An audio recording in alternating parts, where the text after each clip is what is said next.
of all, I'd like to welcome everyone to this, the February 11, 2022 Barefoot Bay Recreation District Board of Trustee regular meeting.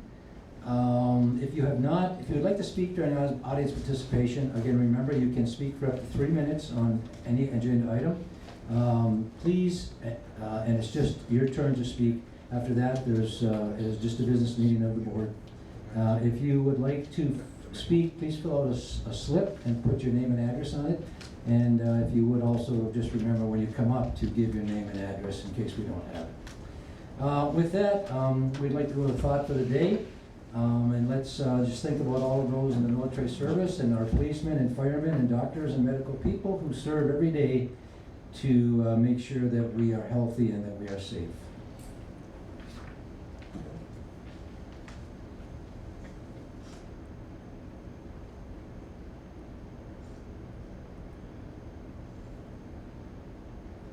Thank you. Mr. Morrissey, would you lead us in the Pledge of Allegiance, please? United States of America, and to the republic for which it stands, one nation, under God, indivisible, with liberty and justice for all. Thank you, sir.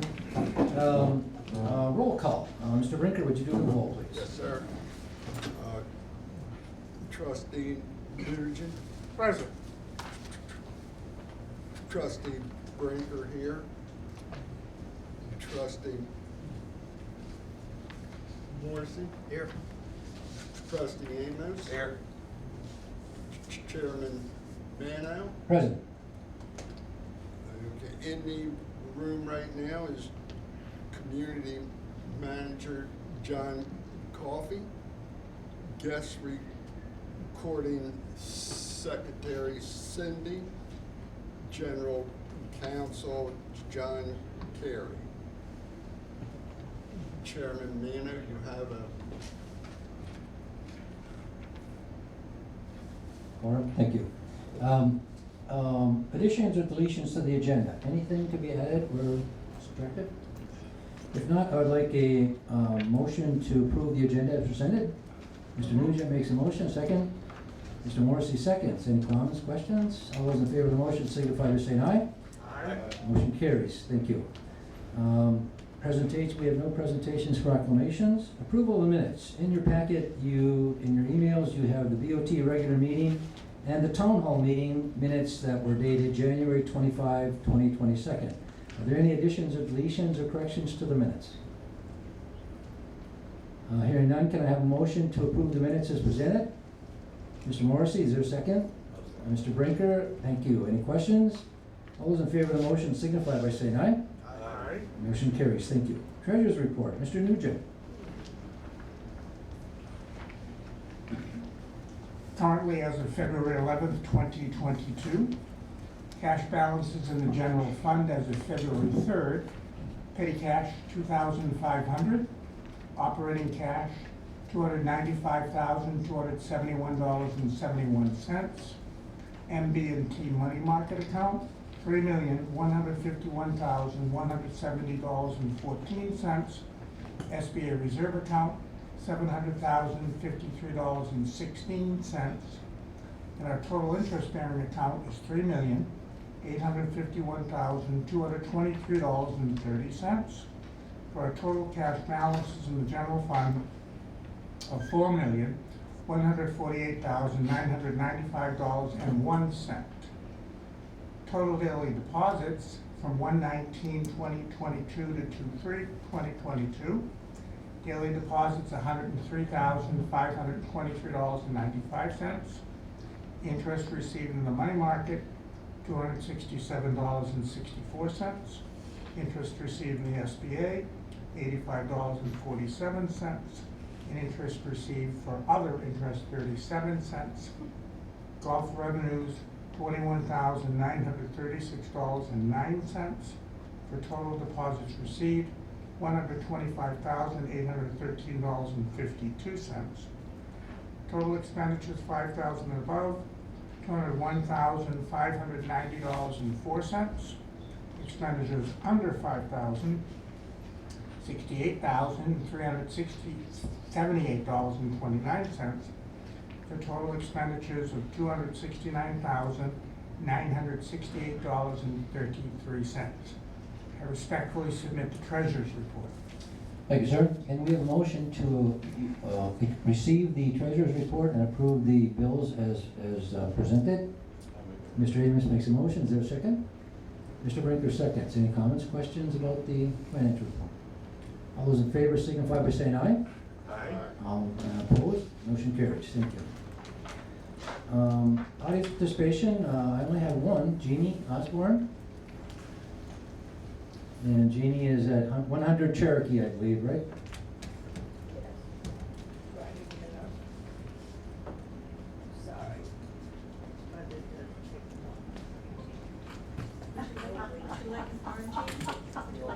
Yes, I'm fine.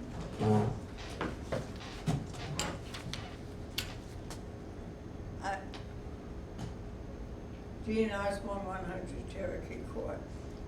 I saw an item on the agenda about changing the meeting dates, and I would ask that you leave them alone. Everyone is used to these dates. If for some reason this time does not suit the golfers, move it to a little later in the day, say 2 o'clock. You should be finished golf by then. Thank you. Thank you, Jeannie.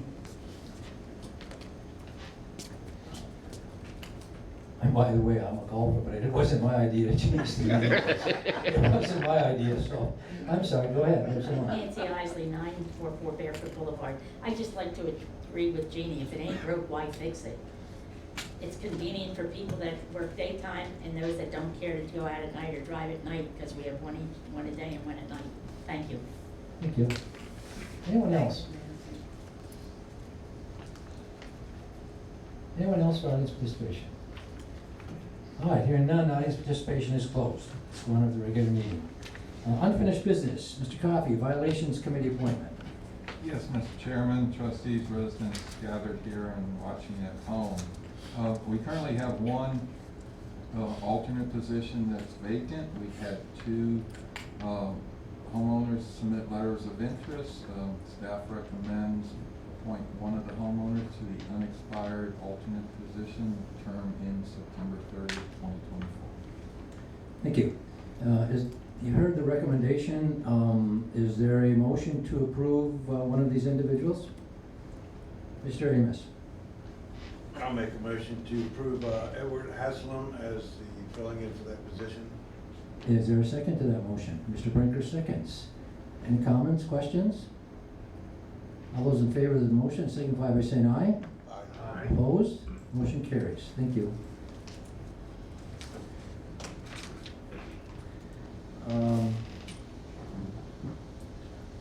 Discussion of leasing of lots to owners of structures.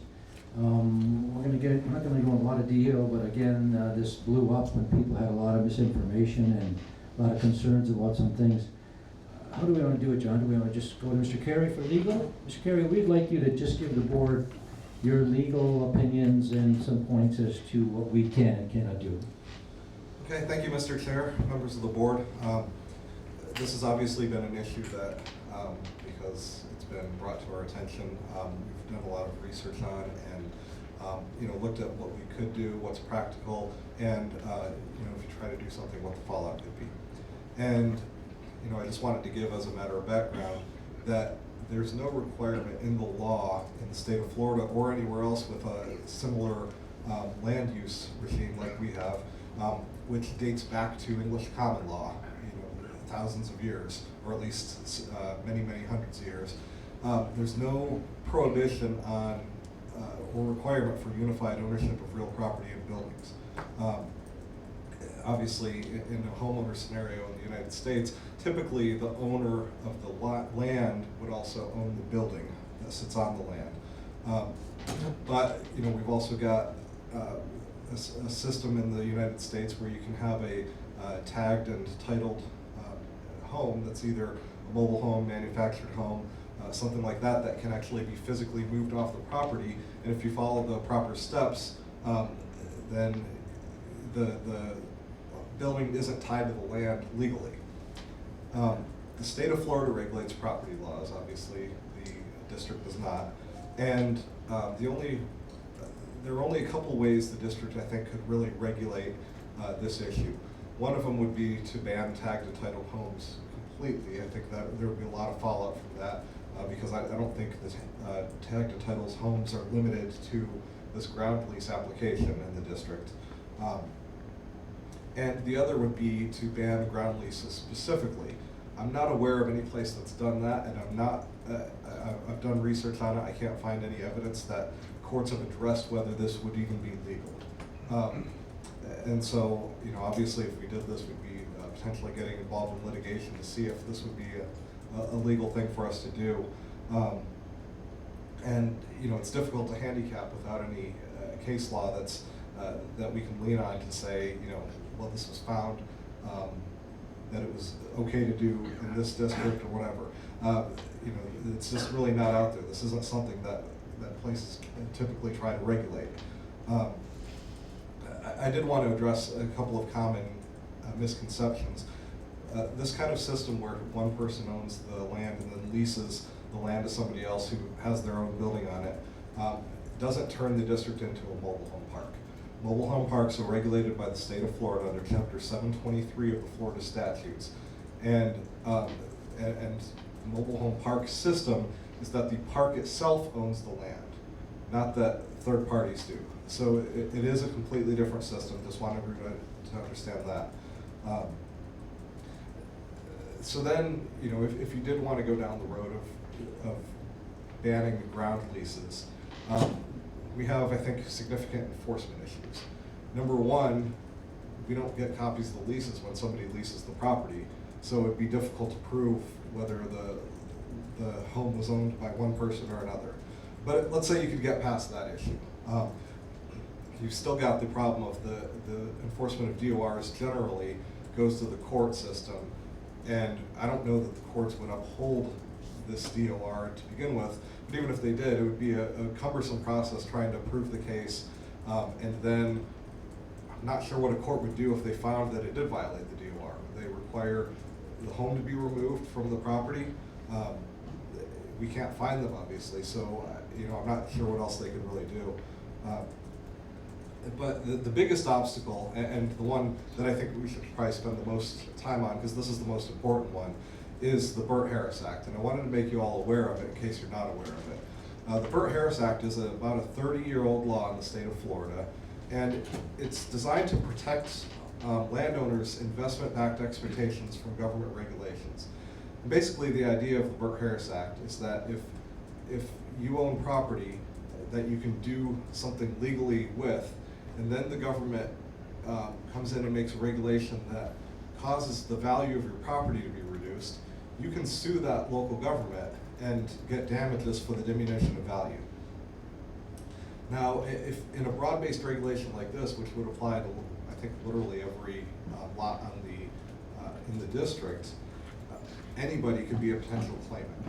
So the way the Bert Harris Act works is essentially you make the land use regulation, and there are two ways it can work actually. One is that you just let it sit there, and then anytime somebody makes a claim, you can either decide to address the claim, or the other option you would have is to repeal the ordinance. And that kind of gives local governments a safe harbor. Unfortunately, repealing the ordinance doesn't really work for the district because of the way the ordinance works would be through a DOR change, which has to go to referendum. So once you adopted this ordinance banning ground leases, if you got a lot of claims, there's really no way to back out of it without going back to referendum. And by then, that's going to be a months-long process. You don't control the outcome as the board, the residents would. And so it would be kind of out of your hands if the district would end up with potentially millions of dollars in claims. And I'm not exaggerating with that. Every single person would be a potential claimant. So if a lot of people got together and decided that they were going to go after the district, they could literally bankrupt the district over this. And so the safe harbor that most local governments have, where they can repeal the ordinance, doesn't apply here because of that issue. And so that makes it particularly difficult for you to regulate something like this, because once you do it, you can't just easily back out of it. And the other part of that is that the law last year moved up the time when attorney's fees could be awarded. It used to be the attorney's fees were awarded at the filing of a claim in court. So to file a Bert Harris Act, you have to send a demand letter to the local government, basically saying, repeal this ordinance or we'll sue you. The Bert Harris Act gives the government the opportunity to repeal the ordinance in a certain amount of time. And if you don't, after a certain amount of time has passed, they can sue you. And at that point is when, in the prior years, attorney's fees would start.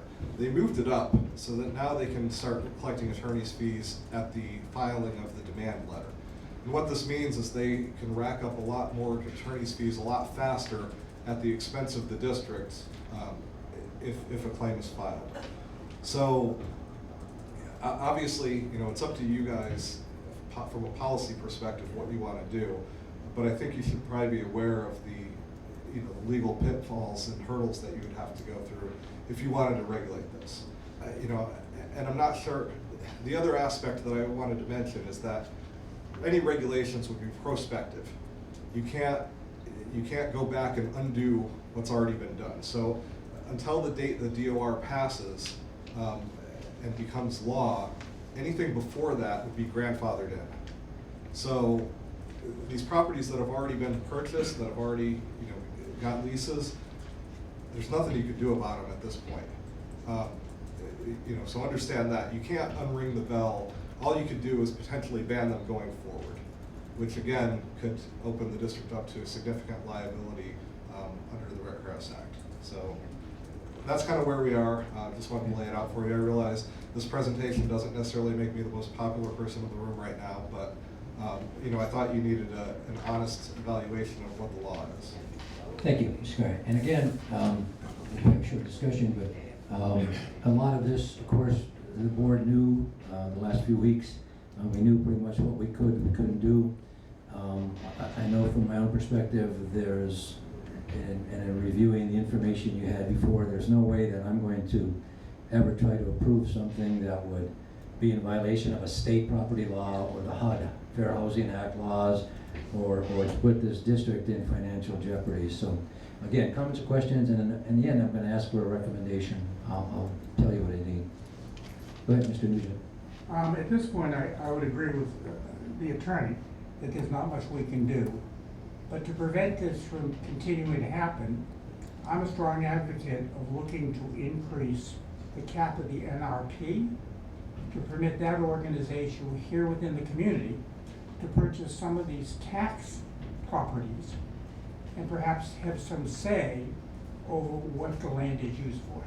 A very good point. And again, we're going to continue in the next few months to talk about that cap, because those are the two issues. There are two issues we want to have the referendum on. We want to get a referendum on the next ballot. That's one of them. And then the other one was the term lengths of the board members. Any other comments? Mr. Amos? I'd just like to clarify something with Mr. Carey, that now if we were to pass some rule in the DOR saying they cannot do that, okay, you can't lease your land. Now, that act, what's it, Bert Harris Act, okay, when that will kick in, now, the way I'm getting this from you is it's not just the people that are leasing the land now that can file a lawsuit, but anybody in this place could file a lawsuit because they may say that, well, I wanted to do a lease, but you're stopping me. So now you could potentially have 5,000 lawsuits. That's correct. Essentially, they would have to declare under oath or through an affidavit that their intention is to do this. They don't really have to prove that they're actually taking any steps to do it. If they declare under oath that they intend to do this, they could potentially be a claimant.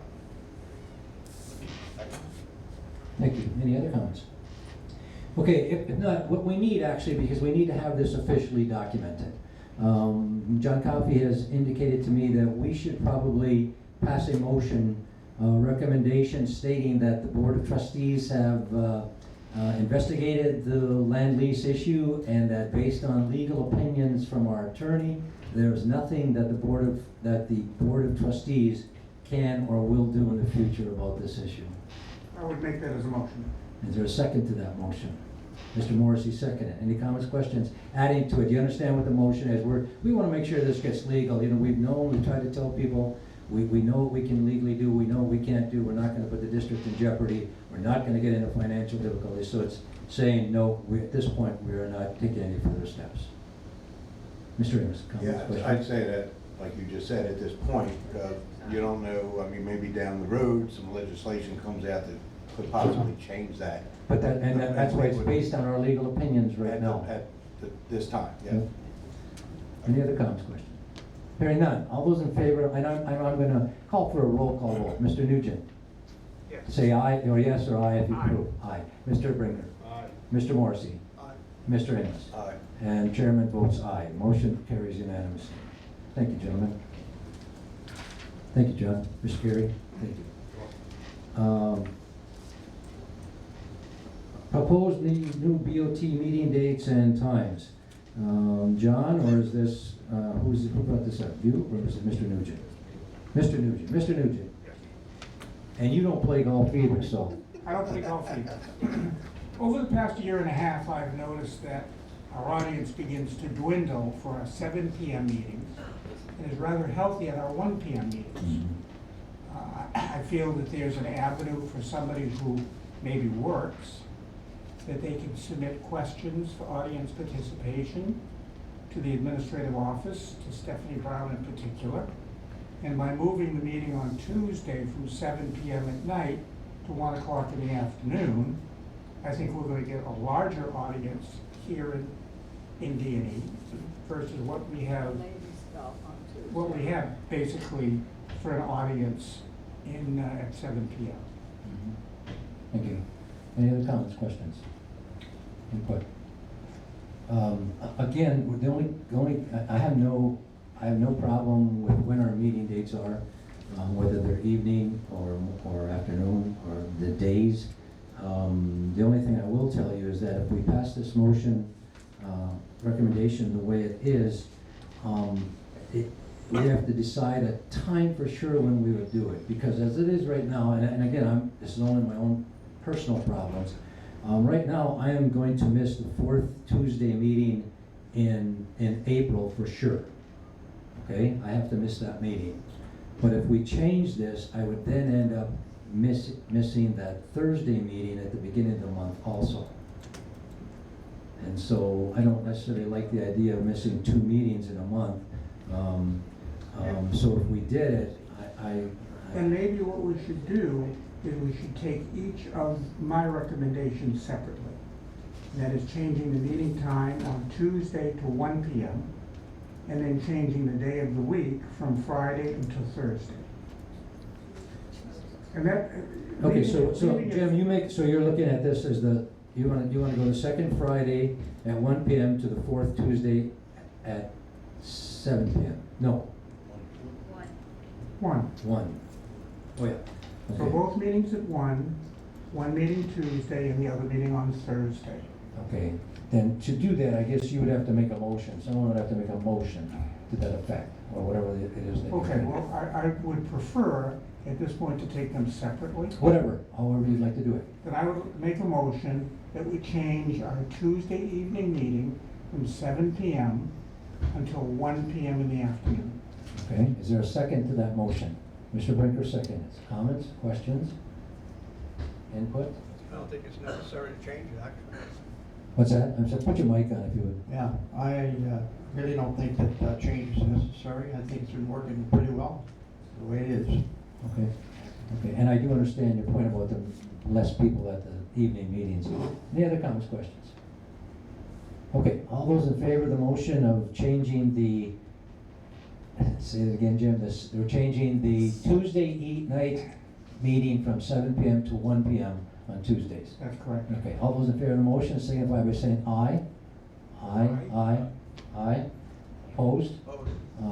Motion passes 4-1. And what's the second part? The second part would be to consider changing the Friday meeting to Thursdays. That I'm not so passionate about. because it would be a 1 o'clock meeting where we have a large group participation anyway. So we can leave the Friday meeting at 1 p.m. I know that a lot of people are planning things for the weekend, so they're tied up on Friday afternoons.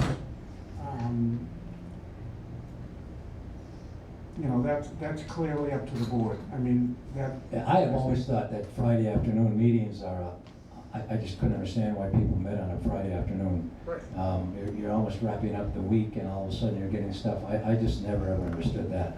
I've never been involved in anything where we ever had Friday afternoon meetings. Well, at the same time, it gives the administrative staff an Exactly, opportunity to I mean- pull together the minutes of the meeting, Yeah. to look at, starting to prepare the peak at the week, and, you know, I mean, it just makes sense to me that Friday's the wind down day to pull together everything at the end, and therefore the meeting should be Thursday.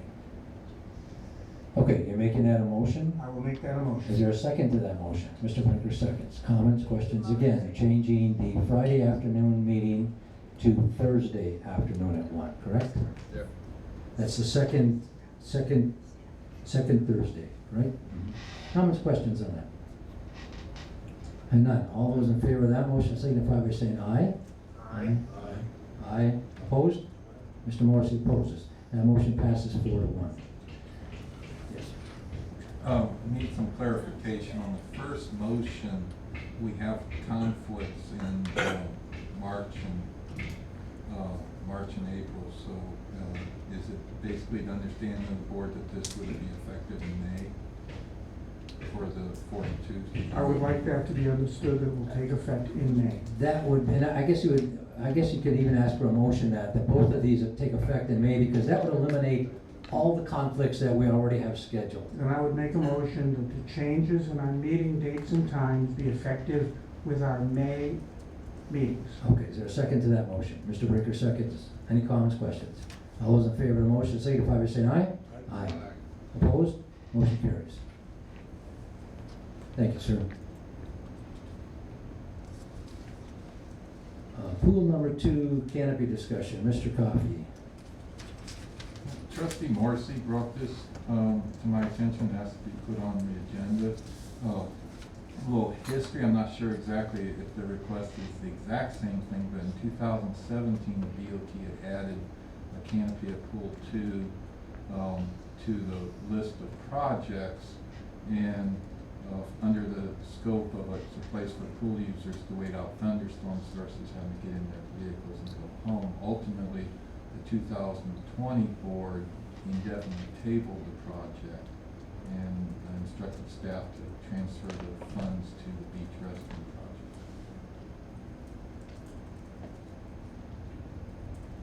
Okay, comments, questions, input? I'll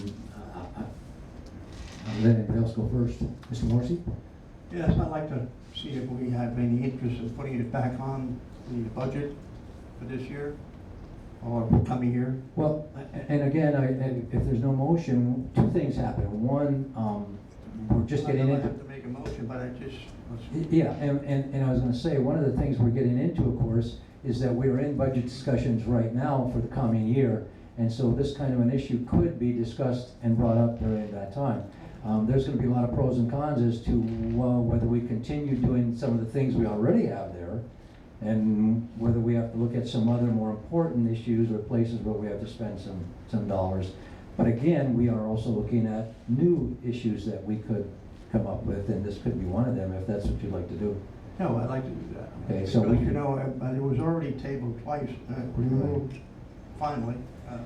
And I think So back then, I think that people that, excuse me, I'm sorry. back then, I remember that as we had the discussions, we looked at everything we were doing, and it was like, okay, we just can't do this one now at this time, neither Right. what's more important in some of our priorities.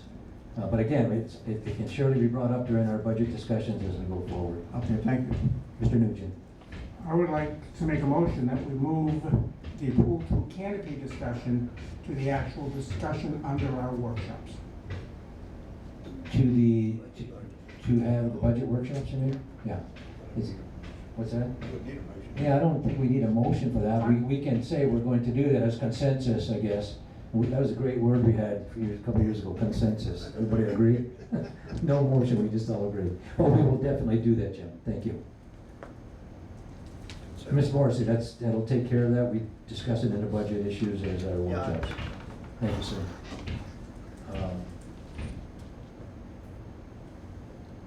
Golf Grant Program, rebuilding greens, is it Mr. Coffey, Mr. Cruz? How would we do this?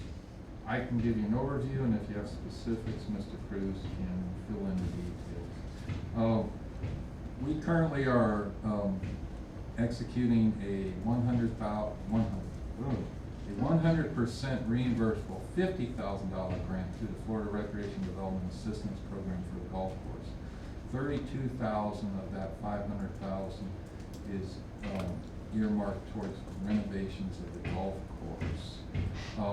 Originally, we've been working with ABM on a proposal to do the putting green on January 6th. The new superintendent for ABM volunteered to bring that back at their cost, so we asked ABM to revise the renovation for hole number 10.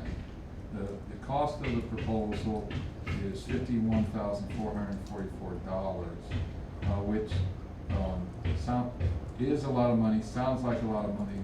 23% of that is for fumigating soil to eliminate weeds and nematodes that are nasty little creatures that eat the roots and just grow fat, happy, and have lots of offspring that are horrible for any type of growing grass, plants, and the only way you can kill them is to basically sterilize the soil. And you can't do that when you have grass on the top, because you kill grass. So if we're going to rebuild the greens to USGA standards, part of that opportunity is to fumigate the soil to get a fresh start on no nematodes. They'll creep back in, but that's a long-term issue. Staff understands that golfers have varied opinions, so if there's a different proposal to use this money for something else, Mr. Cruz and I are open to it. We just need to execute the balance of this grant proposal, which part of the money is going on replacing the scoreboard and expanding the picnic area. We need to have the work done by the end of this calendar year. There is sufficient contingency in the current budget in the finance department to cover the overage. If there's any specific questions, Mr. Cruz can answer them. I've attached a easy to understand attachment that shows what a USGA standard green is versus push-up greens. That's just Florida sand all the way down to the molten core of the earth. Okay, got a chuckle out of that one. Anyway, staff recommends approval. Thank you. First of all, let's deal with the recommendation and we'll get it on the floor. Is there a recommendation? Is there a motion to accept the recommendation of staff? Mr. Nugent, second by Mr. Amos. Okay, comments, questions for Ernie, John, either way? I've been asked a few questions and I just thought I'd bring it up here. Various golfers asked me why the 10th green and not the 13th or maybe one other one. Just a question. Okay, is this thing on? Cool. All right, so the 10th green, as you heard Mr. Coffey state, we are going to put some poison out there.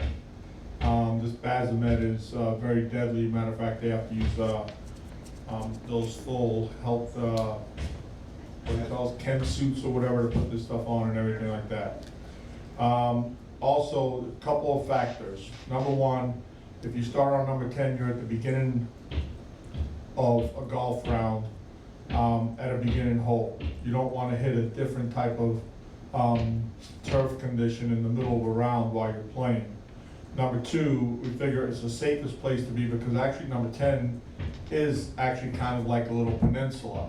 So it'll be out of the way somewhat, and we could do a temporary hole to the left up there in the straightaway, which would be a little bit better, and it would really help us in making sure since it's the first time we're doing USGA spec greens, and we're doing this process, it gives us a good scale test to do it on a place that's out of sight, out of mind, where we don't have to worry about golfers going around the right side or the left side or anything like that. They're gonna be funneled one way and one way only, and we can protect the health and risk of people doing it that way.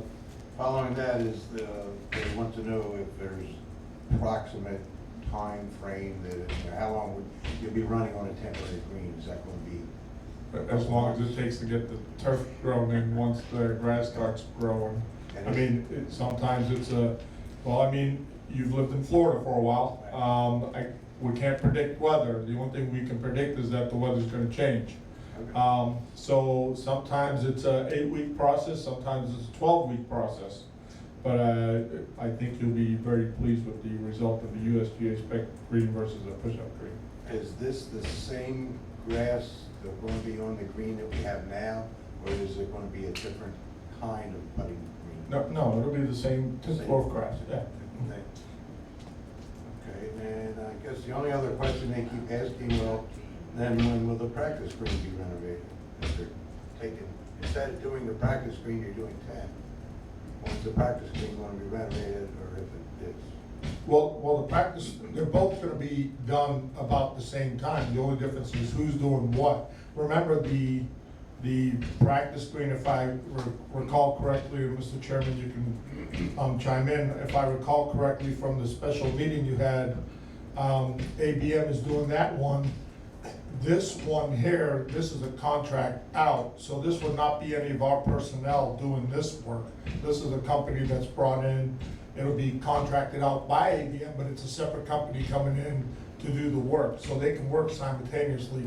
And you want both of them done about the same time to give as much growing season for the turf. Thank you. Yeah, and a couple things, one, as I said, this ABM is going to take care of that practice green.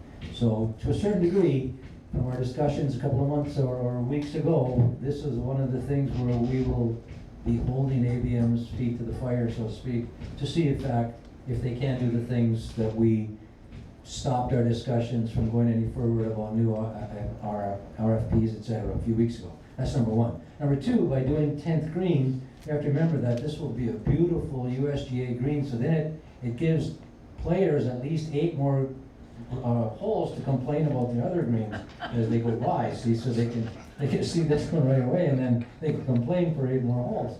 Right, Ernie? I can get you a quote for all 18 or 19 if you'd like. No, I have no problem with any of this, believe me. I'm in favor of all of it. Any other comments or questions? Yeah, I think if we're going to have some contribution as far as a grant, it really is a no-brainer. Absolutely. And again, And by the way, what the new issue here, you're building your gallows. you know, and there isn't anyone here, Ernie or Mr. Coffey, or any of the people here who don't agree that we would all love to do all of our greens to get them to USGA, or at least half of them for sure. Or Mr. Cruz would like to do all of them, there's no question. His suggestion to me one time is we do 9 at a time. There's no question about that. The only problem is, how do we deal with that financially as we come up? So this is a chance for us to get at least to see what a USGA green will look like on our course, and I just think it's a great idea. So, any other comments, questions? All those in favor of the motion signify by saying aye. Aye. Opposed? Motion carries. Thank you, Mr. Cruz. Thank you.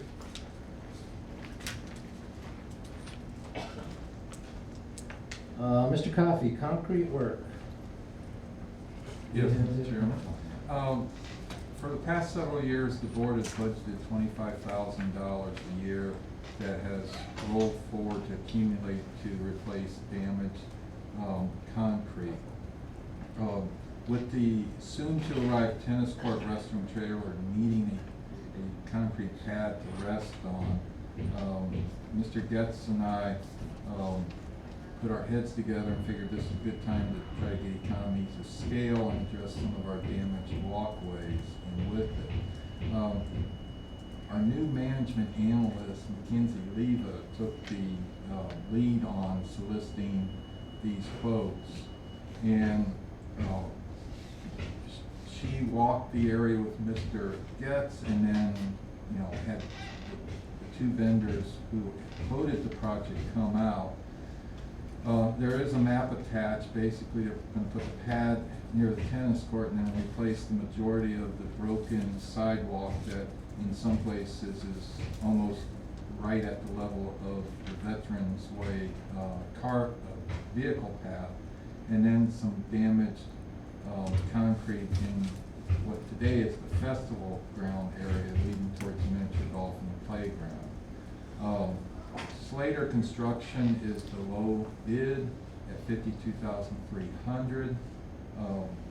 We recommend the board award contract for replacement of concrete to Slater Construction, amount of $52,300. Thank you, sir. Is there a motion to accept the recommendation of staff to award contracts to Slater Construction in the amount of $52,300? Mr. Morrissey made a motion. Is there a second? Mr. Amos seconded. Comments, questions? Excellent idea. The money is there. All those in favor of the motion signify by saying aye. Aye. Opposed? Motion carries. Thank you, gentlemen. Budget amendment, employee health insurance. Mr. Coffey. I've never claimed that my staff and I are perfect, and this is an example we get to own up to a mistake. And part of the budget process is that we have multiple eyes looking at our finances, and we discovered that we transferred too much money out of the employee medical lines earlier this fiscal year and put it in contingency. This reverses that, takes the money from contingency, puts it back in to true up the various health insurance accounts. There is a resolution to be read. There is no net impact to the budget as the $38,029 will just shift from one line item to multiple line items. The staff recommends approval of the adoption of the resolution. Mr. Carey will read the resolution.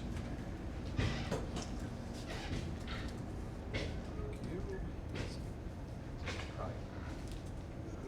lost track of my form. Just give me a second. I lost track of where this is. Sorry, my microphone wasn't on. I lost track of where this was on the form. Do you? PDF page 42. 42, thank you.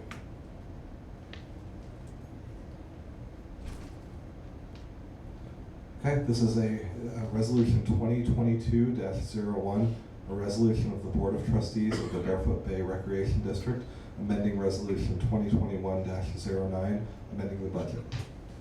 Thank you, sir. Is there a motion to approve the recommendation of staff to approve this budget budget resolution? Mr. Nugent, is there a second? Mr. Brinker, second. Comments, questions? Again, this is no increase in insurances or anything else. It's just a movement of money back and forth to accounts.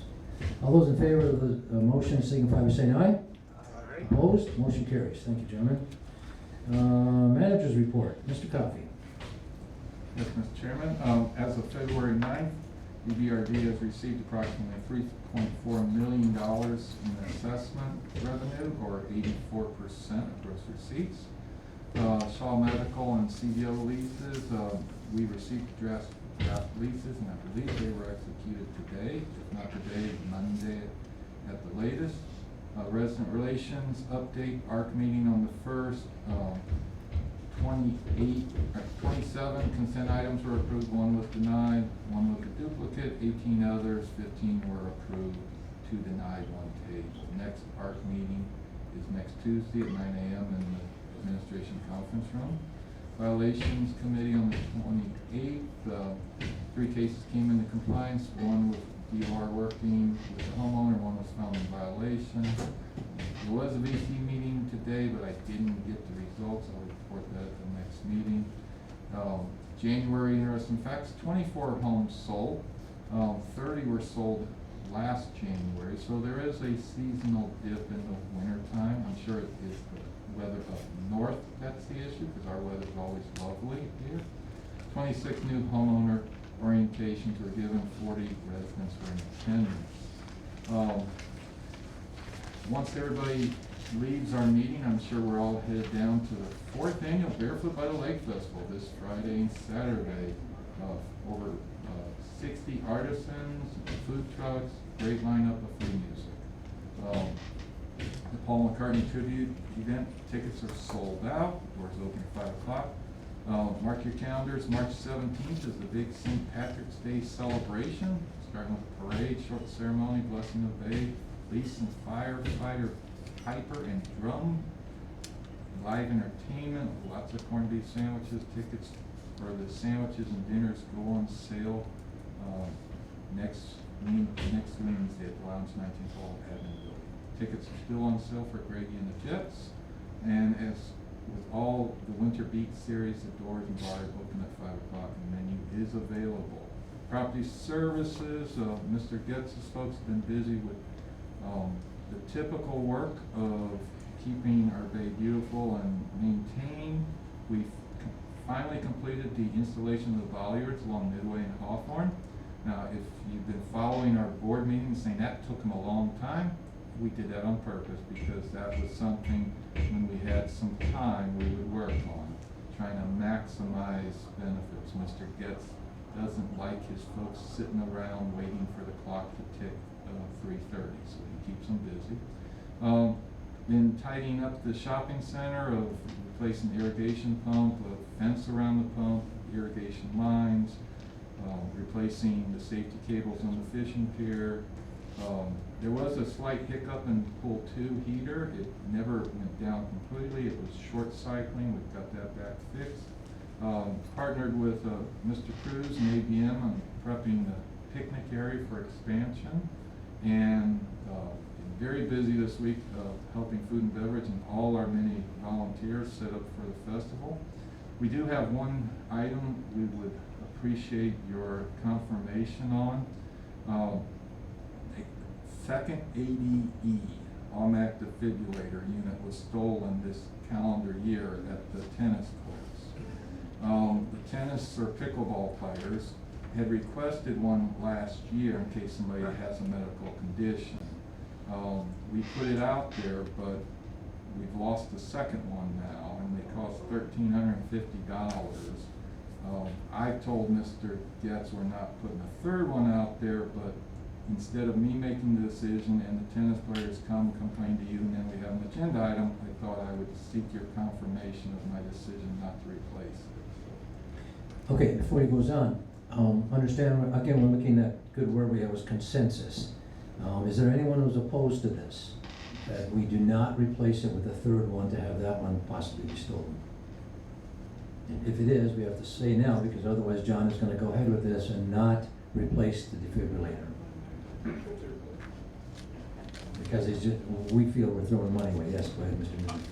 Having been in healthcare 40 years, I can tell you, an AED is something that needs to be taught. It can't be just arbitrarily pulled off the wall and used. So my suggestion would be for people to take a basic CPR course, which the basic CPR course could do a lot more than for the resident than attempting to apply an AED, which in majority of cases won't work because they do not have a cardiac rhythm that allows it to fall off. I would say do not replace it. Thank you, sir. Any other comments, questions? Mr. Brinker? Yes, I'm hesitant also on replacing it because I understand a custodian gets it in the morning and another custodian in the evening takes it and stores it away or locks it up. We're losing it, I think, in those hours because there's nobody at the tennis courts for 3 or 4 hours, and evidently that's how we're losing it. That's my contention. Comments, questions, anyone else?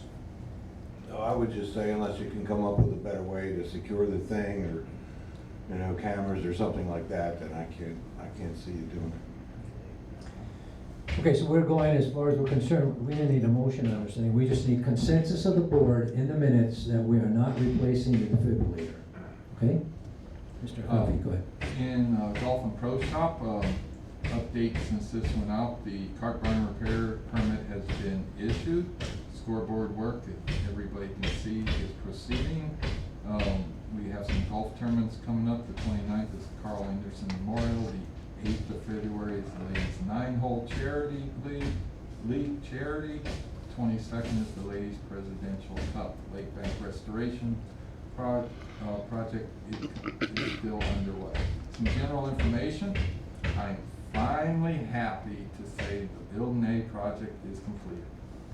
A formal ribbon cutting and grand opening ceremony will be scheduled shortly. If you sneak in there today or tomorrow to get a look, it's not been cleaned to where it can be used yet. So the construction guys don't believe it's spit polished. That's what our staff is for. But it is completed. A Build an A retaining wall project, contractor was executed on February 3rd, and the vendor is working on scheduling the project, and we'll update you when we have a commencement date. Food trailer update, we have 3 bids, but as with the restroom trailer, I am not going to ask you to buy something in the $60,000 range sight unseen. So our kitchen supervisor will be making some road trips in the next couple of weeks to South Florida, Orlando, and Jacksonville to visually inspect the units before we bring this to you. We anticipate having this on one of the March agendas. The evaluation committee for the kitchen, the 19th hole kitchen renovation and the walk-in cooler at the 19th hole and lounge. First evaluation meeting is scheduled for March 8th. At this point, we believe we will have 2 vendors bidding on this project. It'll be in the admin conference room at 2 p.m. Shopping center roof update. As I communicated with the board yesterday, we have closed out this project, deleting the last $18,000 from the contract, whereby this project is over. A gentle reminder when Trustee Nugent reads the treasurer's report. 60 to 65% of our revenues come in the first 4 months due to the assessment and golf membership. Historically, we spend 20 to 25% of that money at the same time. So although Mr. Nugent reads $4.1 million in cash reserves, we don't have $4.1 million to spend however we wish. Assuming all projects are completed in a timely manner this year, we'll end the year with about $1.1 million in the bank. Hence, or 1.3 million, I should say. Hence, the information Trustee Nugent reads is correct. It's just not the complete picture. So if somebody tells you we have $4 million in the bank and we don't know how to spend it, they just don't have all the facts. Reminder, working draft proposed budget will be given to the trustees on March 7th. Electronic copies will be, and free paper copies will be available online or at the admin building starting on March 8th. And the first budget workshop is March 14th at 7 p.m. And that concludes my report. Thank you, sir. Mr. Carey, attorney's report. Thank you, Mr. Chair, members of the board. I, on the way up today, stopped by Cliff's office and picked up some more files. There are a handful that he has yet to turn over because he has to file additional motions on. I've communicated to him that we'd like to get that done as quickly as possible. Hopefully by the time we meet next, I'll be able to report that the remaining files have been turned over. But the remaining motions that need to be filed are things that are generally personal to him that I couldn't really file on his behalf, such as costs and attorney's fees, those sorts of things that he has to provide to the court. I can't certify his attorney's fees for him, for example. So and a few other minor matters that he needs to clear up. He's assured me that the remaining work isn't very substantial and it won't be very many hours, and that he will work with due speed to do that. So I just wanted to update you on that. Thank you, sir. And I guess we all received the email from Mr. Reberger prior to this meeting. One of the issues, just to bring it up again, was the dog case. And I guess they now have until May 22nd, I believe it is. And after that, if something hasn't happened, this board is definitely going to encourage and support final action on that case. Right. Courts have given them that final Yes. leniency. And once that date passes, we'll have to move forward with a remedy. So Yes. they have until then to figure it out and hopefully get everything straightened out, whatever that means for them is best for them. Right. We will move forward on that and expect to hear something the first meeting in June, I suppose. Thank you, sir. Trustee remarks, Mr. Nugent, I'm great. Mr. Brinker, Mr. Morrissey. Yeah, I just want to mention to residents that we've come to a standstill with the request of Back up just a little bit, back up just a little bit, there you go, the yeah. request of the traffic conditions and speeders and what have you.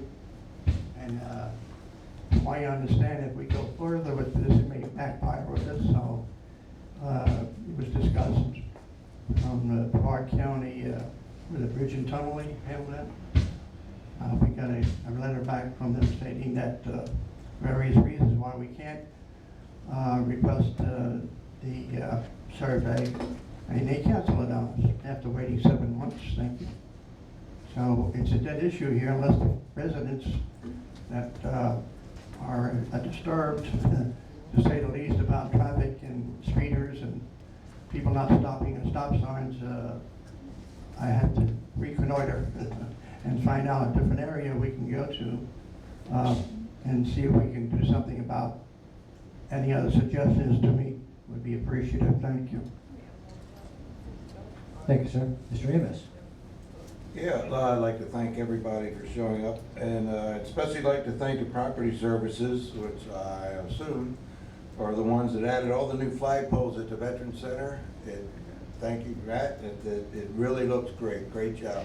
Thank you. Thank you. I have no other comments or trustee remarks. With that, I would ask for a motion to adjourn. Mr. Amos made it. Mr. Morrissey seconded it. All those in favor of the motion signify by saying aye. Motion carried. We are adjourned.